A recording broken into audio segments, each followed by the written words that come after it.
by China, Saudi Arabia and Iran said in a joint statement after talks in Beijing on Friday. Saudi Arabia and Iran announced on Friday that they had agreed to re-establish diplomatic ties after 7 years of hostility, in a deal between the regional archrivals that could have wide-ranging implications for the Middle East. They also plan to re-implement a security pact signed 22 years ago under which both parties agreed to cooperate on terrorism, drug smuggling and money laundering, as well as reviving a trade and technology deal from 1998. Friday's announcement is also a diplomatic victory for China in a Gulf region that has long been considered part of the U.S. domain of influence. It comes as the Biden administration tries to notch its own win in the Middle East by trying to broker a normalization pact between Israel and Saudi Arabia. Middle East regional rivals Iran and Saudi Arabia have agreed to restore diplomatic relations, 7 years after severing them in a bitter row.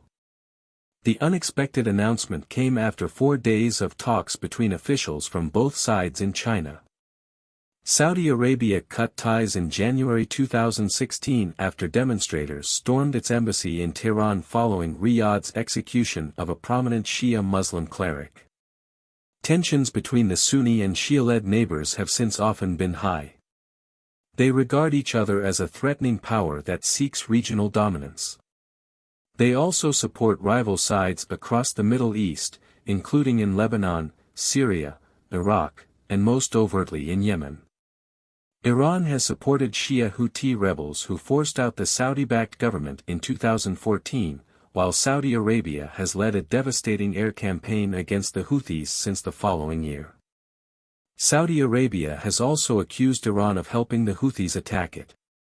In the most serious incident of its kind, drones and missiles struck major Saudi oil facilities in 2019, causing damage and disruption to production.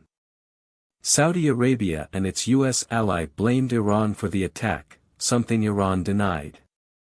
Previous attempts at reconciliation have been unsuccessful, but on Friday the two countries said they would reopen embassies within 2 months. They will also re-establish trade and security relations. The U.S. cautiously welcomed the announcement. White House National Security Council spokesman John Kirby said the administration supported any effort to de-escalate tensions in the region. But he added, "It really does remain to be seen if Iran is going to meet their obligations." UN Chief Antonio Guterres thanked China for brokering the deal. The Secretary-General is ready to help efforts to ensure durable peace and security in the Gulf region, his spokesman said.